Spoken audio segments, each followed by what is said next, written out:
Эй, вы когда-нибудь задумывались, как парочка мегапроектов может перевернуть наш мир с ног на голову? Вот что происходит сейчас. В наше время космические путешествия уже не кажутся чем-то из области фантастики. Нейронные сети — это наш новый мозг, а бионика — это просто апгрейд для человека. Но подождите, это еще не все. Я приготовил для вас самые дерзкие проекты, которые могут изменить правила игры и привести нас в совершенно новую реальность. Давайте копнем глубже и узнаем, как эти грандиозные идеи могут реально изменить наш мир. Готовы к погружению?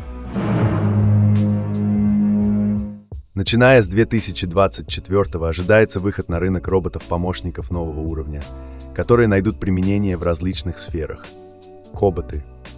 Эти машины могут работать бок о бок с людьми, не создавая угроз для их здоровья. Современные сенсорные системы, системы машинного зрения и умные захватывающие механизмы позволяют роботам эффективно взаимодействовать с окружающей средой в реальном времени. Мобильные манипуляторы. Это мобильные системы, используемые для выполнения задач по обработке материалов в логистике, автомобильной и авиакосмической отраслях. Они объединяют мобильные платформы с традиционными манипуляторами, позволяя выполнять задачи, такие как промышленная инспекция, осмотр состояния оборудования и техническое обслуживание. Цифровые двойники. Эта технология предполагает создание цифровых копий реальных объектов. Виртуальная симуляция помогает минимизировать затраты, прогнозировать возможные сценарии развития событий и обеспечивать безопасность проведения стресс-тестов. Гуманоидные роботы. Такие роботы адаптированы для работы в условиях, созданных для людей. Они легко интегрируются в существующие системы и могут существенно изменить как производственные процессы, так и повседневную жизнь человека. Район Сюньянь, расположенный примерно в 62 милях от Пекина, стремится стать новым экономическим чудом Китая. Его часто сравнивают со специальными экономическими зонами, такими как Шэньчжэнь и район Пудун в Шанхае. Создание Сюньяня инициировано председателем КНР Си Цзиньпином.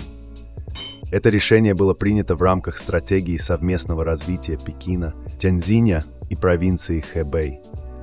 Сюньяню планируется передать часть функций китайской столицы. Новый район сосредоточится на развитии университетов, научных учреждений, медицинских центров и системы здравоохранения. Также в Сюньянь планируют переселить часть населения, что поможет решить проблему перенаселенности Пекина. Город задумывается как экологически чистый, с современной инфраструктурой и эффективной транспортной системой. Планируется внедрение передовых технологий, улучшение системы водоснабжения и оптимизация структуры потребления энергии. Согласно данным за 2021 год, население Сюньяня превысило 1 миллион человек. Правительство активно занимается развитием городской инфраструктуры. Здесь уже функционируют бизнес-центры, государственные службы, аптеки, магазины, парки, школы и детские сады. К 2035 году Сюньянь должен превратиться в современный китайский город, а к 2050 году стать городом мирового уровня с высокоразвитыми технологиями и интеллектуальной инфраструктурой. Несмотря на то, что строительные работы еще продолжаются, город уже привлекает внимание государственных и иностранных компаний, а также туристов, приезжающих сюда, чтобы ознакомиться с новаторскими достижениями. Нейросеть Gemini была запущена в начале 2024 года на базе модели Gemini Ultra, обладающей сотнями триллионов параметров, что позволяет ей превосходить платную версию ChatGPT Plus во всех тестах, включая Massive Multitask Language Understanding. Основные возможности этой мощной нейросети включают: Gemini создает текст, практически неотличимый от написанного человеком, будь то поэзия, программный код или сценарные работы. Обеспечивает высококачественный перевод текстов с одного языка на другой, расширяя границы межязычного общения. Нейросеть успешно справляется с разбором исторических или философских вопросов, давая ответы в доступной и информативной манере. Версия Gemini Pro предназначена для более широкого спектра задач. Она легла в основу Google Bard, обеспечивая генерацию текстов и изображений, ответы на запросы и поиск информации. Правительство Эмирата Дубай замахнулось на создание первого в мире крытого города Mall of the World с климат-контролем, гигантской раздвижной стеклянной крышей и самой крупной торговой площадкой. Этот амбициозный проект поручен компании Dubai Holding, которая планирует возвести впечатляющее здание общей площадью 1112 акров, из которых 8073 квадратных фута отведены под торговые площади, способные привлечь около 180 миллионов посетителей ежегодно. В самый жаркий летний сезон, когда температура в Дубае поднимается до 122 градусов по Фаренгейту, благодаря раздвижной крыше внутри Mall of the World будет создан комфортный микроклимат для людей. Помимо торговых площадей, на территории крытого города планируется разместить около 100 гостиниц, зоны отдыха, рестораны, медицинские учреждения. Словом, создать условия для полноценной жизни и разнообразных способов потратить деньги, не покидая пределы комплекса. Открытие запланировано на 2029 год. Ученые всего мира активно работают над созданием универсальной вакцины, способной активизировать иммунную систему для выявления и уничтожения опухолевых клеток. Клинические испытания подтвердили ее высокую эффективность в борьбе с различными видами онкологических заболеваний, начиная от рака легких и заканчивая меланомой. Современные исследования доказали, что определенные типы рака могут быть вызваны инфекционными заболеваниями, перенесенными ранее. Врачи идентифицировали более десятка различных вирусов и патогенных микроорганизмов, способных спровоцировать развитие онкологического заболевания. Например, известно, что вирус папилломы человека может привести к развитию рака шейки матки и опухолей головы и шеи. Кроме того, гепатиты В и С способны вызывать цирроз и рак печени. В Российском научном центре хирургии имени Петровского открылся первый в стране референс-центр по вирусной и инфекционной онкопатологии. Здесь ученые занимаются выявлением вирусов, которые могут служить пусковым механизмом для развития опасных заболеваний, и разрабатывают соответствующие меры профилактики. Предполагается, что в ближайшем будущем в России появятся вакцины против рака и новейшие иммуномодулирующие препараты. Речь идет о так называемых онковакцинах, содержащих специфические антигены опухолей, предназначенных для индивидуального лечения пациентов. Работа над созданием оптических имплантов, возвращающих зрение слепым людям, продолжается. Качество зрения, обеспечиваемое бионическими имплантами, сопоставимо с нормальным зрением.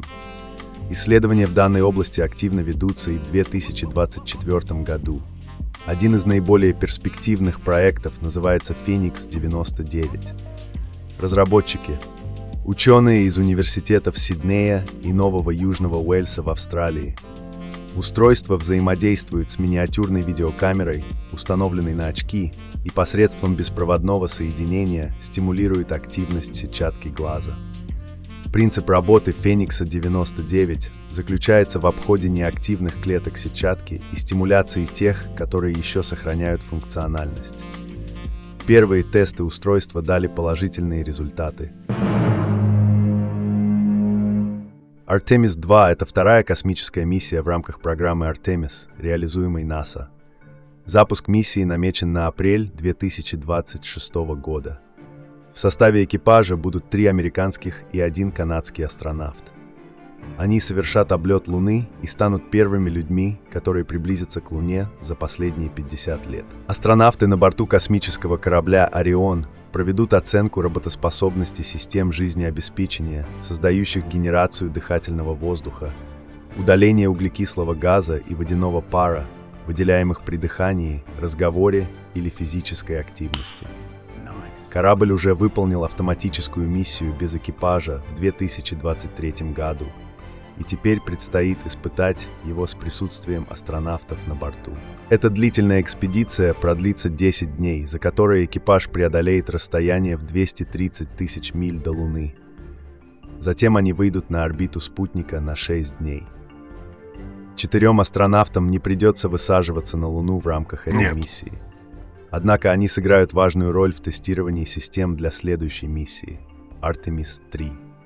В рамках этой миссии астронавты должны будут приземлиться на южном полюсе Луны, выбранном НАСА как оптимальное место для создания постоянной базы. Проект Martian Moons Exploration, разработанный японским агентством аэрокосмических исследований, направлен на исследование двух спутников Марса – Фобоса и Деймоса. Основная задача миссии состоит в посадке на Фобос и сборе образцов реголита, материала, похожего на песок. Эти образцы помогут ученым лучше понять процессы формирования Солнечной системы и ее эволюции, а также оценить роль воды в этих процессах. Космический аппарат также проведет наблюдение за Деймосом, меньшим спутником Марса, изучит его поверхность и химический состав в течение 3 месяцев. Таким образом, Martian Moons Exploration внесет вклад в раскрытие тайн происхождения и эволюции марсианских спутников, а также поспособствует совершенствованию технологий для будущих космических исследований планет и их спутников. В 2024 году российские авиаконструкторы активно трудятся над созданием сверхзвукового пассажирского самолета нового поколения. Данный проект охватывает исследования и разработки технологической основы для создания новых моделей самолетов, таких как МС-21, Суперджет-100, Ил-114, Байкал и Ладога. Основными задачами являются разработка высокоэффективных двигателей, систем жизнеобеспечения, а также уменьшение уровня звукового удара и шума.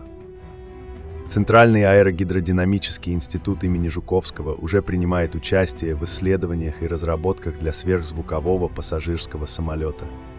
Работы ведутся в рамках долгосрочной программы и крупных комплексных научно-технических проектов, включая программу научного центра мирового уровня «Сверхзвук». В Мировом океане на сегодняшний день плавает около 770 миллиардов фунтов пластикового мусора. Эти отходы формируют гигантские плавучие острова, известные как мусорные пятна. Они представляют серьезную угрозу не только для морской фауны, но и для всей планеты в целом.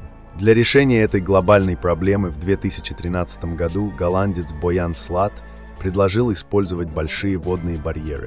Этот проект получил название The Ocean Cleanup. Первоначальная идея заключалась в использовании плавучих бонов и платформ для переработки отходов. Предполагалось, что установка будет оставаться на месте благодаря якорю, а пластиковый мусор, перемещаемый океанскими течениями, будет собираться барьерами и затем утилизироваться. Со временем концепция Слата получила многочисленные экологические награды, и молодой изобретатель основал специальный фонд для воплощения своей идеи в жизнь – некоммерческую организацию The Ocean Cleanup Foundation, нацеленную на очистку океана. Проект был запущен 8 сентября 2018 года в тестовом режиме в заливе Сан-Франциско.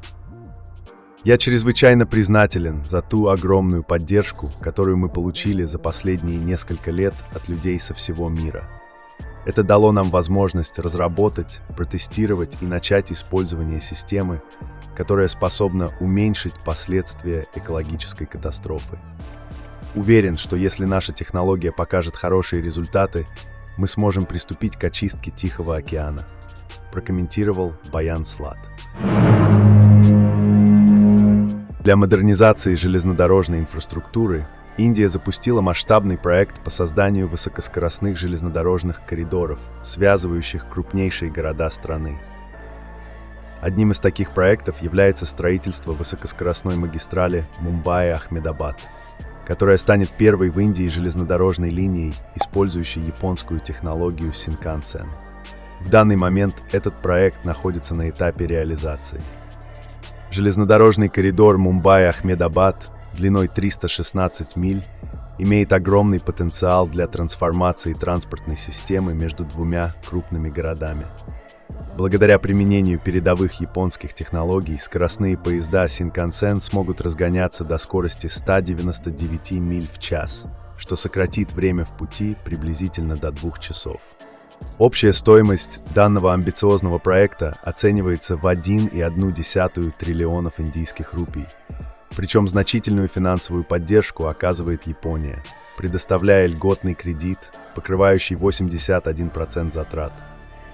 Несмотря на достигнутые успехи, существуют определенные сложности, требующие особого внимания, такие как покупка земельных участков в густонаселенных районах, вопросы переселения жителей и экологическая очистка территории. К 2025 году ожидается появление 1000 кубитных систем. Кубиты — это аналоги классических битов, но при больших количествах они позволят квантовым компьютерам решать задачи, недоступные традиционным вычислителям. Квантовые компьютеры, вероятно, смогут превзойти обычные компьютеры в решении некоторых задач оптимизации и машинного обучения. Системы с миллионом и более кубитами, которые появятся после 2030 года, будут применяться для моделирования химических систем, аэродинамики и гидродинамики, а также для криптографии. Эти системы станут доступны широкому кругу пользователей через облачные сервисы. В России уже создан квантовый компьютер на ионах, а к концу 2024 года планируется построить универсальный квантовый компьютер с облачным доступом. К тому же, корпорация Росатом инвестировала более $60 миллионов в развитие квантовых технологий и исследовательской инфраструктуры. Передовые технологии и амбициозные проекты продолжат развиваться и в будущем. Что нас ждет? Вопрос, конечно, интересный. Время покажет. Главное, чтобы все достижения действительно были направлены на улучшение нашей с вами жизни, а не превратились во франшизу «Терминатор». Теперь, друзья, я хочу вам сделать очень интересное предложение. У вас есть уникальная возможность стать частью нашей команды. Если вы владеете навыками видеомонтажа, можете озвучивать ролики на русском, английском и других языках, или же пишите интересные сценарии, мы будем рады с вами поработать. Пишите в нашего телеграм-бота, ссылка в описании. На сегодня это все. Благодарю за просмотр.